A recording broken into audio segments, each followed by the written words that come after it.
Bismillahirrahmanirrahim. Assalamualaikum warahmatullahi wabarakatuh. Salam sejahtera bagi kita semua. Perkenalkan, nama saya Dr. Muhammad Saleh Syed STSMM. Saya adalah salah satu dosen Universitas Sulawesi Barat, Fakultas Ekonomi, Program Studi Manajemen S1. Bidang ilmu spesifik saya adalah Manajemen Pemasaran. Perkenankan kali ini saya menyampaikan pernyataan diri dosen dalam unjuk kerja terdharma perguruan tinggi bidang pengajaran. Adapun tujuan dari pemaparan ini adalah salah satu persyaratan untuk mengikuti sertifikasi dosen tahun 2026.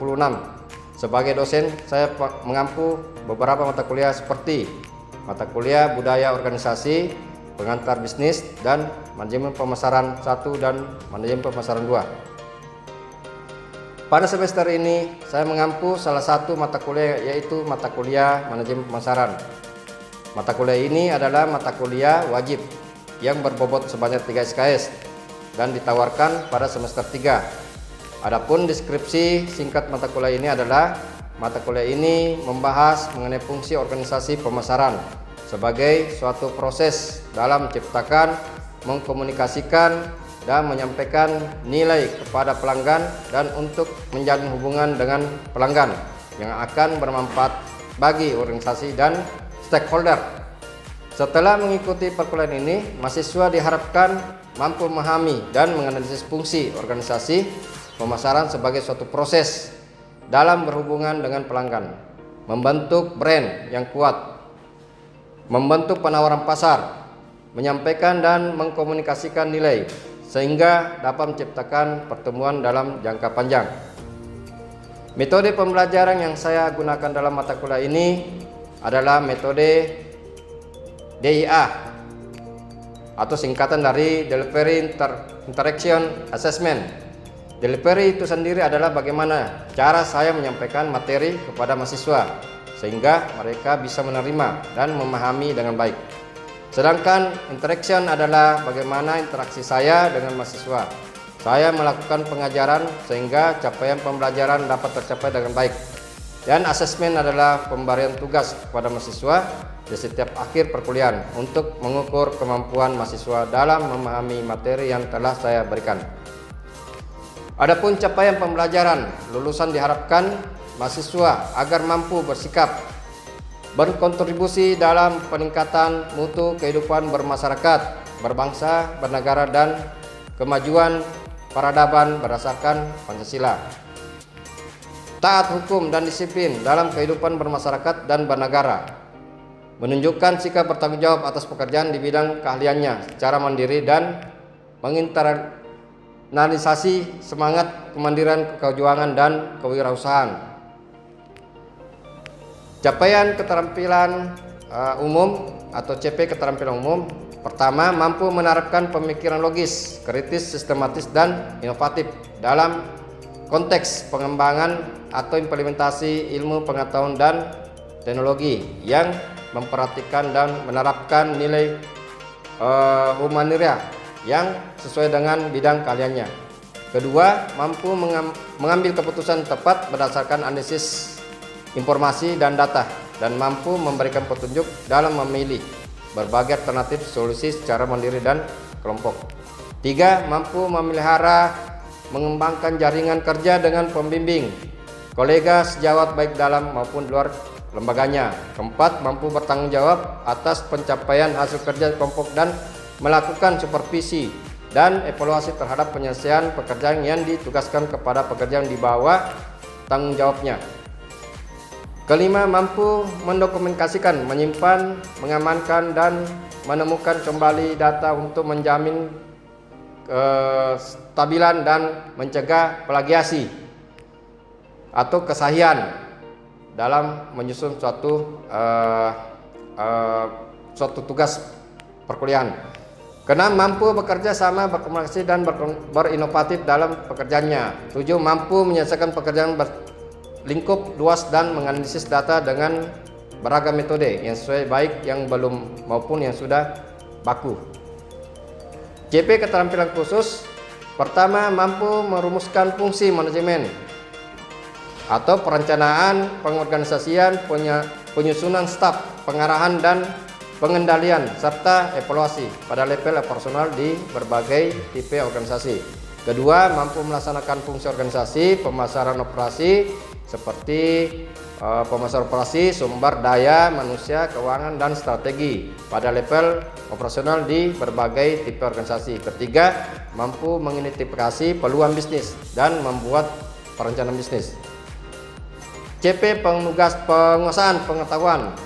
Jadi pertama, menguasai konsep, teoretik, metode, dan perangkat analisis fungsi manajemen atau perencanaan, pelaksanaan, pengarahan, pemantapan, evaluasi, dan pengendalian dan fungsi organisasi seperti pemasaran SDM, operasi, keuangan dan pada berbagai jenis organisasi. Kedua, menguasai konsep tentang metode penelitian mencakup studi kasus, kesejarahan, survei, simulasi, dan eksperimen pada lingkup kualitatif kuantitatif secara eksploratif, deskriptif, dan verifikatif.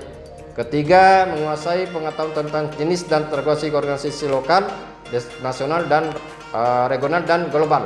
Keempat, menguasai kaidah, prinsip, teknik, komunikasi lintas fungsi, level, organisasi, dan budaya. Capaian pembelajaran mata kuliah atau CMK. Setelah mengikuti mata kuliah ini, mahasiswa dapat mengerti konsep dasar pemasaran dan penerapan aplikasi konsep pemasaran dalam perusahaan.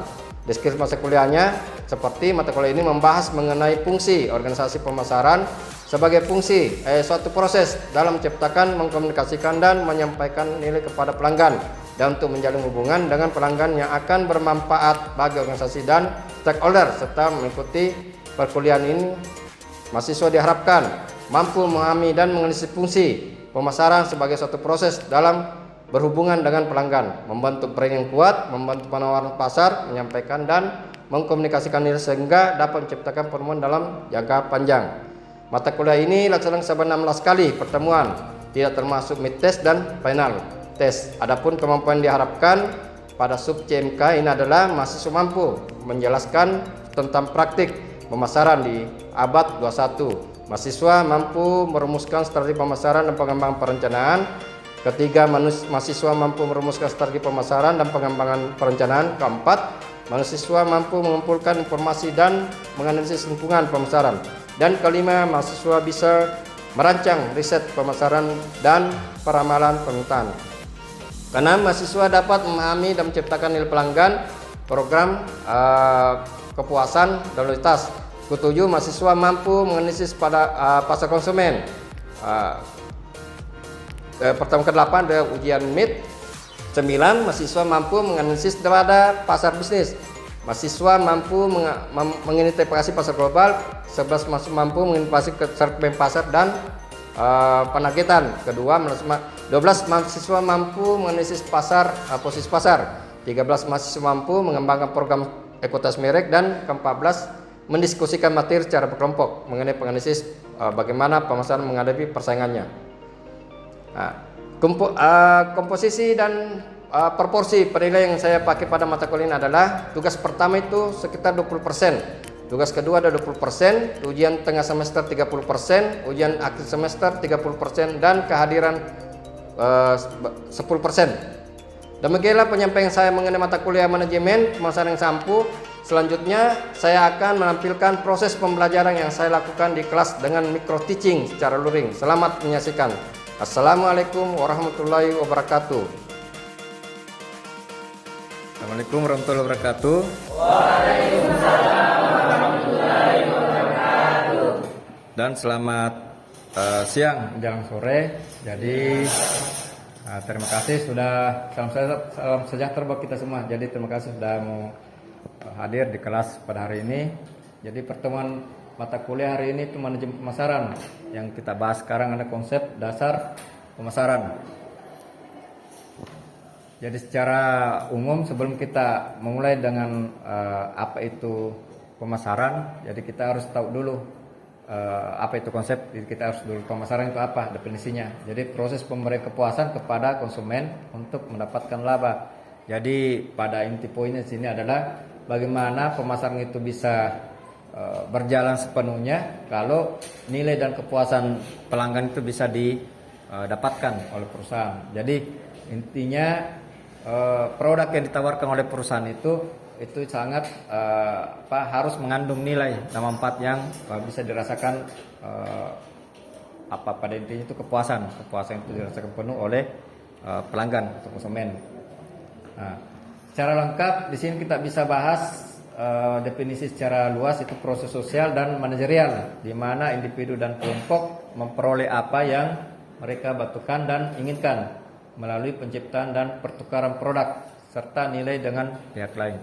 Jadi intinya di sini adalah pemasaran itu adalah proses sosial. Jadi sosial itu kita lebih bagaimana kebutuhan manusia atau individu atau kelompok itu terpenuhi. Jadi ada dua, kebutuhan dan keinginan masyarakat secara luas yang harus dipenuhi, dan hanya perusahaan yang bisa menciptakan suatu produk untuk memenuhi kebutuhan tersebut. Di sini kita bisa lihat konsep dasar pemasaran inti. Nah, di sini ada konsep. Jadi sebelum produk diciptakan, dibuat, itu kan pasti ada namanya kebutuhan, keinginan dan permintaan. Jadi masyarakat kan pada intinya kita sebagai konsumen itu butuh dan ingin suatu produk yang untuk memenuhi kebutuhan kita. Jadi kebutuhan harus sebelum produk tercipta ini sudah ada, diketahui juga kebutuhan dan keinginan itu apa yang dibutuhkan oleh masyarakat secara umum. Setelah kebutuhan diketahui, baru produk diciptakan dan jasa. Nah, produk dan jasa ini kan ada, kalau produk sendiri kita tahu suatu yang bisa kita nikmati, kita rasakan. Jasa hanya kita bisa rasakan berbentuk pelayanan. Jadi produk dan jasa itu sangat penting bagi konsumen atau masyarakat secara luas. Setelah dari produk pasti muncul namanya nilai. Nah, produk ini kan dibutuhkan oleh masyarakat secara umum, itu nilainya manfaatnya berarti berkepuasan dan kualitasnya sudah bisa dirasakan penuh oleh masyarakat. Sampai sini ada yang bertanya? Nggak ada. Nah, kita lanjut nah. Kebutuhan, keinginan dan permintaan. Dan kebutuhan manusia adalah keadaan merasa kekurangan. Kebutuhan tidak diciptakan oleh pemasar, tapi merupakan bagian dasar dari sifat kodrati. Nah, kebutuhan itu adalah pokok, jadi itu wajib. Jadi tidak bisa dipungkiri, kita butuh, pasti kita butuh. Butuh makan, butuh minum, butuh. Ada kan 3 kebutuhan itu: sandang, pangan, dan papan. Nah, sandang kan berupa pakaian, pangan makan, papan perumahan. Nah, jadi kita butuh keamanan dari sisi dari panas terik, dingin, itu butuh rumah pasti. Kita butuh supaya kita bisa bersosialisasi kepada masyarakat di luar, butuh namanya pakaian. Tidak mungkin kita tidak menggunakan pakaian, kita berkomunikasi dengan masyarakat luas. Kita butuh makan untuk hidup, karena kapan kita tidak dikasihkan energi berupa misalnya yang sekarang kita rasakan itu nasi, itu akan juga tenaga kita itu tidak ada, terkuras lah istilahnya. Jadi kita untuk melakukan aktivitas itu tidak ada. Jadi itu 3 kebutuhan kita paling pokok: sandang, pangan, dan papan. Nah, sedangkan keinginan adalah bentuk kebutuhan manusia yang dibentuk oleh budaya dan kepribadian. Nah, ini budaya lagi. Budaya kan ada namanya selera manusia itu pasti keinginan kita itu diikuti oleh selera. Selera itu adalah sesuatu yang kita inginkan, tapi sesuai dengan apa yang kita membuat kita nyaman, membuat kita merasa senang memakai produk tersebut. Nah, keinginan dibantu oleh masyarakatnya dan dikemukakan sebagai objek yang akan memuaskan kebutuhan tersebut. Jadi selera itu semacam keinginan, walaupun kita sudah punya barang yang kita sudah gunakan, tapi karena adanya keinginan yang kita ingin rasakan sesuatu yang baru ingin kita rasakan, itu namanya keinginan. Jadi ada muncul itu ikut selera, namanya selera. Permintaan muncul apabila orang memiliki keinginan dan keinginan tersebut didukung oleh daya beli. Jadi permintaan itu pasti karena ada daya beli. Permintaan bisa terjadi kalau ada uang, daya beli. Jadi permintaan itu tidak akan terjadi kalau kita tidak punya uang. Jadi hanya bersifat keinginan saja, minat beli. Sampai di sini ada bertanya? Ya, silakan. Assalamualaikum warahmatullahi wabarakatuh. Waalaikumsalam warahmatullahi wabarakatuh. Ini saya akan bertanya tentang masalah kebutuhan tadi. Jadi saya ingin bertanya, apakah kebutuhan manusia itu bisa didefinisikan sebagai sesuatu yang harus dimiliki oleh manusia? Apakah kebutuhan manusia itu bisa didefinisikan sebagai sesuatu yang harus dimiliki oleh manusia? Atau kebutuhan manusia itu bisa didefinisikan sebagai sesuatu yang tidak harus dimiliki oleh manusia? Bahwasanya dijelaskan sama Bapak, kebutuhan tidak diciptakan oleh pemasar, tetapi merupakan bagian dari sifat kodrat manusia. Nah, pertanyaan saya, apakah perusahaan yang mengelola produk kebutuhan manusia, apakah masih harus melakukan pemasaran? Sedangkan itu kan tetap dicari oleh manusia, jadi dia tidak bisa dipasarkan. Manusia atau pelanggan tetap mencari kebutuhan tersebut. Sekian, Pak. Namanya produk itu kan kalau kita masyarakat konsumen, kita ingin merasakan sesuatu yang bagaimana bisa membuat kita itu tadi puas. Nah, cara membuat kita puas itu ada namanya kualitas. Jadi kualitas itu sangat banyak produk yang memang kalau bilang dikatakan tidak harus perusahaan membuat, sekeliling kita sudah ada bisa kita dapatkan. Tapi itu kan kualitasnya pasti beda dengan apa yang sudah diproduksi oleh perusahaan dengan teknologinya, mesin-mesinnya. Nah, jadi orang cari kualitasnya. Contoh makanan saja, makanan kita itu kalau cari pasti selalu sesuatu yang baru. Kita cari sesuatu yang baru. Kalau di kota-kota besar itu kadang masyarakat di sana selalu mencari sesuatu yang belum pernah dia coba. Jadi dia coba karena dia ingin merasakan. Dia merasakan. Berarti ada keinginan terbentuk dan ada permintaan yang memiliki daya beli.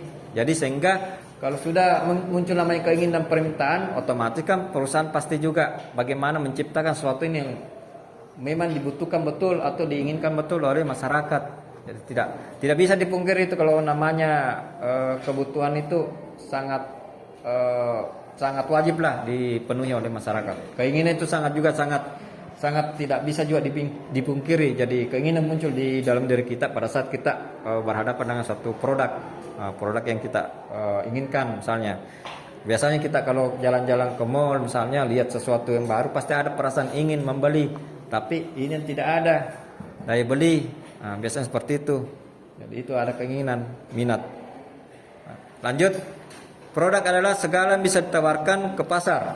Kita berbicara tentang produk dan jasa. Jadi produk adalah segala yang bisa ditawarkan ke pasar. Jadi sesuatu yang bisa ditawarkan, sesuatu yang bisa dijual balikan, itu kan produk dan jasa. Jasa adalah aktivitas satu manfaat yang ditawarkan untuk jual secara esensial, tidak berwujud dan tidak menghasilkan kepemilikan atas apapun. Jadi itu kan pelayanan. Ini kan jasa. Jadi semua orang bisa melakukan jasa. Apakah jasa secara misalnya dengan memungut tarif, uang, misal biaya, atau dengan sukarela, itu ada. Jadi jasa itu tidak ada kepemilikan, tidak ada merasa bilang saya punya itu. Jadi kalau produk kan jelas perusahaan, misalnya perusahaan mie goreng misalnya, perusahaan mie goreng saya punya itu karena merek saya seperti itu. Jadi tidak bisa harus kita bedakan. Kalau produk kan jelas sesuatu yang bisa kita rasakan, bisa kita sentuh. Kalau jasa kan hanya bisa kita rasakan, tapi tidak bisa kita lihat. Intinya dia tidak berwujud dan tidak menghasilkan keputusan apapun. Ya, tergolong produk, pengalaman, orang, tempat, organisasi, informasi dan itu. Ini dikatakan produk. Kenapa? Karena produk pengalaman itu bisa kita jadikan motivasi dalam misalnya bisnis. Bisnis kalau kita selalu kebiasaan dalam bisnis itu jatuh bangun. Jadi kalau kita tidak ada pengalaman, kita tidak bisa belajar. Itu namanya membeli pengalaman. Ada itu membeli pengalaman seseorang. Jadi kayak misalnya motivator. Itu kan biasa kalau dia memberikan pelatihan kan pasti beli anunya. Dia ada semacam tiket masuk untuk membeli sesuatu. Kita masuk melihat yang memberikan motivator, pasti kita beli tiketnya. Jadi ini sama dengan produk ini karena bisa dibeli. Ya, orang misalnya motivator memberikan motivasi kepada orang, kan pasti kita bayar untuk masuk ikut. Apakah itu berbentuk luring atau daring. Orang, tempat, organisasi, evaluasi dan ide-ide, gagasan. Lanjut. Nilai kepuasan dan kualitas. Jadi kita masuk ke nilai bagi pelanggan. Jadi merupakan perbedaan antara nilai yang dinikmati pelanggan karena memiliki serta menggunakan suatu produk dan biaya untuk memiliki produk tersebut. Nilai berarti manfaat, nilai guna. Jadi kalau kita berbicara tentang manfaat, nilai guna, berarti itu pasti harus munculkan namanya kepuasan.